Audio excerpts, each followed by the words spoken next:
Hey guys, it's Melojo here, and today I have a Synchron deck profile.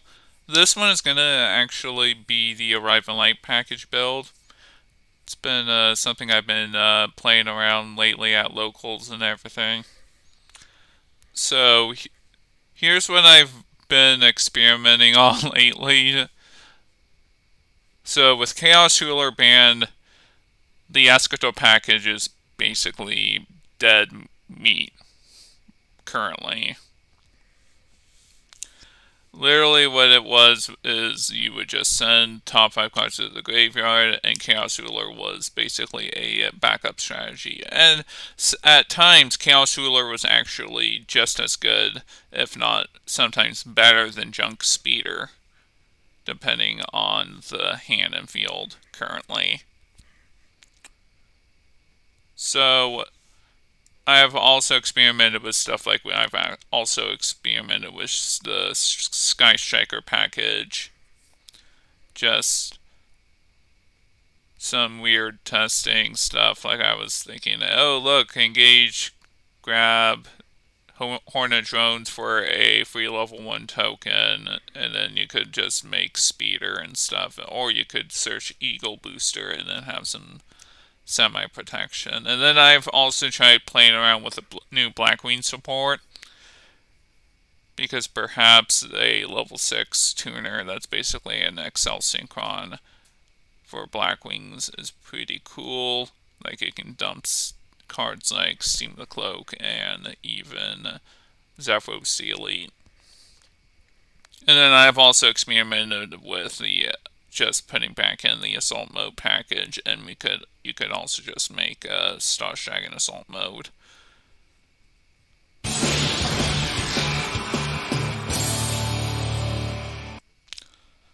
So here's my deck list currently. So our Synchron lineup is going to have triple Star Synchron, triple Junk Synchron, Flourish Synchron, Jet Synchron, and Cyber Synchron. So this is the basic lineup for an Arrive in Light build. I threw back in the Flourish Synchron. Usually, if you see my combo line video using Master Duel and the TCG, you pretty much understand the importance of having a access to a Flourish Synchron, grinding up to a level 7, activate Arrive in Light, stack the Converging Willows Dragon, make Crystal Wing, and then once you make Crystal Wing, you can go ahead and draw it. You make a level 8, you make Crystal Wing, draw Converging Wills, use Converging Wills to special summon a copy of Brotar, use Brotar, targeting Junk Synchron that's still on the field, discarding a card as cost, and then with that you can search Doppelwarrior, and then you could basically go on and make your win condition here. So that's why Fleur is important, just to make this a level 7, and also you can also special summon a level 2 or lower monster. Jet Synchron and Cyber Synchron. I decided to throw Cyber Synchron back in because we're milling a lot of stuff with the Telemon Sheeran. Having access to another level 1 tuner in case if we draw into the Jet Synchron is pretty good. And also just the way you can just prevent a monster from being destroyed. Having another tuner on board. Basically, it's here just as another protection to the Shooting Star Majestic Dragon. Then we have our extenders, the triple Junk Converter, the triple Doppel Warrior, and the triple Caligo Clawcrow. And I also put in the double Jester Confit. So these are all of the extenders we have. Just running 11 extenders is really good. And also, you can even count that the Sheerans are extenders as well. They basically are. So 14 total. That's pretty massive amount of extenders for the deck. Then we have the triple Saravis, the Ancient and Ascended. Great going first. Just the way that you can prevent cards from being impermed or veilered. Usually those are the two problematic hand traps that they will just chain block, or no, chain link 3, try to get rid of speeder. Like, okay, I'm just going to veiler the speeder, or we're going to imperm junk synchron. Of course, a lot of people, when they think of Synchron, they say, oh, look, you have junk speeder, and the thing where you have to do is just ash the speeder. Well, technically, if you're ashing the speeder, you're going to deal with some chain blocks with junk converter and chain block doppel warrior. Usually, if we have a Caligo Clock or just a confed, and then they said, okay, this is where we veiler because he has no chance of chain blocking. But that's where Suavis comes in, too. Suavis won't prevent your cards from being ashed or ghost ogred, unfortunately. But I prefer this over stuff like I went over earlier in the video with Hornet Drones. It's because also Hornet Drones basically becomes useless. Like, you don't want to be drawing Hornet Drones off of TG Hyper Librarian. So Office is a great card to draw, even going first, even turn 3 or turn 2 stuff. And it's also good against stuff like the Predaplant, Fusion Draco Stapelia. If you're going up against TLM and going first, they're like, oh, look, I have Suavis in hand, and they always think, okay, what is this, and stuff. It's also searchable through Herald as well. So, triple TLM and Sheeran. This one was an interesting one because I've seen a video from Leo, 037 Wolf, check him out, good guy, that we've been collaborating with this, and basically the thing we're going to do is we're going to, during your main phase, you can special summon this card from your hand, and if you do, send one monster from your hand to the graveyard, then send the top 3 cards of your deck to the graveyard to special summon. That's almost like Chaos Ruler Copium, so basically that is an Ascator Dawnwalker. In terms, you have to send a card, but this has to be a monster to the graveyard. Special summon it, so it's a free summon, and then you get to send the top 3 cards of your deck to the graveyard, which is basically almost like a mini Chaos Ruler. But you don't get any of the cards for yourself. So it's more than you're like, Telemit, blah, because of course, just you have these 3. Then we have the one-ofs, cards that are almost okay to draw except Mare, like Brotar, Trail, Converging Wills, Mare for the post-Nibiru plays. Like, I was just debating, I'm like, should I put it back in the Mare? But then I was thinking, oh, Mare. We need a play to get past Nibiru. There are combos where you could just make Garden Rose Maiden, and then try to special summon Crystal Wing on like the 6, usually the 6th summon. Usually, and they don't know what you're doing because you're going to be tributing the Crystal Wing on the 5th summon. Like, I've seen some of that, but then I was like, you know what, they're going to be smart enough. I said, you're going to be special summon the Crystal Wing back from the Garden was made, and they will be Nibiruing you on the Starter Synchron. So that's why we're playing Mare in the deck. It's not really something I would want in an Arrivalite build, but it's something that Nibiru is seeing a lot of play So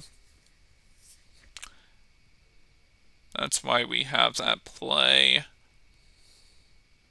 Then we have the Brotar and the Converging Wills. Just even if you open up like one Brotar, like Brotar can be special summoned through Floor Synchron, so that's why we have Floor Synchron in here, just to get some of these cards that you may have just drawn.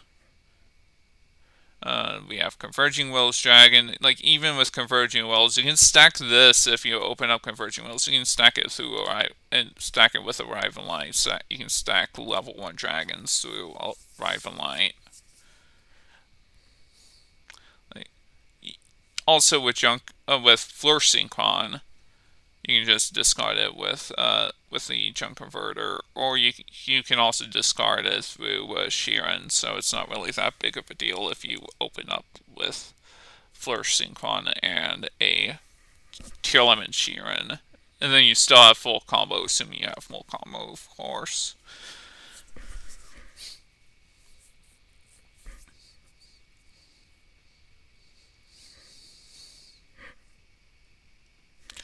Then we have Triple Dock Ruler No More. Again, you're in a format where you're going through a bunch of monsters. Dock Ruler No More is still seeing more play than Forbidden Droplet, so that's why I put in Ruler in the main deck. Then we have the Rotas, we have the Triple Overtake, Triple Tuning, self-explanatory. You need to see Junk Speeder as soon as possible and protect it at all costs. Call by the Grave, Foolish, Rota, Star's Illumination, Arrive in Light, and then Magical Midbreaker Field. Like, all of these are pretty much self-explanatory. Like, 6, 7 Rotas with reinforcement of the army. And then, Magical Midbreaker Field's here. Usually, I'm not usually the biggest fan of Magical Midbreaker Field, but in Arrive in Light, it's really good in Arrive in Light because shooting Majestic Star Dragon negates and banishes. So if you don't know what this one does, because it came out in like 2016, activate this card at the start of your main phase 1 or main phase 2. During each player's main phase 1, monsters on the field cannot be destroyed by their card effects. Also, neither player can target monsters their opponent controls. You cannot activate or set field spell cards. So with here, it's protection against Imperm Veiler, so it's basically another copy of Soavis, the Ancient Ascended. And it's also good against Ghost Ogre and Snow Rabbits. And then when I place this, when I'm up against like other decks, and they're like, "Oh look, Floodgates should," and then they get salty about Floodgates, and I'm like, "Well, it's good." Then we have our extra deck. We have Double Star, Marcher, Cupid Pitch, Herald, Excel, Speeder, Junk Warrior, Garden Rose Maiden, Hyper Librarian, Yazi, the Crystal Wing, Starch Dragon, Baron, Shooting Majestic Star Dragon, and Cosmic Blazar Dragon. So the main play that we use is we usually end on Shooting Majestic Star Dragon, Cosmic Blazar, and then a Herald. Usually that is good enough for them to scoop here. Like, we are running Starch Dragon in the case that you can just declare more attacks, like 2 attacks with Shooting Majestic Star Dragon, so it's basically a Shooting Quasar Dragon if you have a Star Dragon in the graveyard. That's really good. So that's why I just splashed in Star Dragon randomly, but usually my main go-to is the Crystal Wing Synchro Dragon, just so we can have another negate with the Garden Rose Maiden. Of course, other good ones, I'm thinking of just cutting out Star Dragon entirely and just going to the level 6 Star Charge Warrior. And then I also put in Cupid Pitch, just because if I go into time, like, I always get into time against some players, like, that don't know what they're up against, and then they have to read almost every single play to see if I'm not cheating or not. So usually keep a pitch. I'm like, okay, it's over here, and then they get salty, and then I'm like, well, you're the one that had to read like almost every single card like 10 times. Then we have Triple Gamma, the driver. This is the hand trap of choice. I actually put that in the side deck just because drawing it going first is okay, because you can activate this to get past Ash Blossom, but then aside from they're blindly ashing you, like Gamma isn't really that good going first. So I put it in the side deck for now. And for a deck that's made going first, I don't think Gamma is that good being in the main deck for going first deck, and you already have like Triple Dock Ruler no more for kind of insurance. Triple Twin Twisters, that is my main backward destruction of choice. The way that I can just discard a card and then pop some stuff is really good, and then just having more graveyard set up is pretty good. Then we have the Duster, triple evenly matched, very important. I have never came up with a format ever since this card has been released that I have not taken out evenly matched in a tournament or put out of the side deck in a Synchron deck. Like, it's always been a staple. Triple eight, and then we have triple anti-spell fragrance, and then one gravity collapse, and gravity collapse is basically artifact scythe. Just the way that we need to keep drawing stuff until we draw into and then we draw into floodgates going first. It's pretty good in the side deck. Alrighty, so that is my deck profile. Hope you guys enjoy. Leave a like, comment, rate, subscribe, and I'll catch you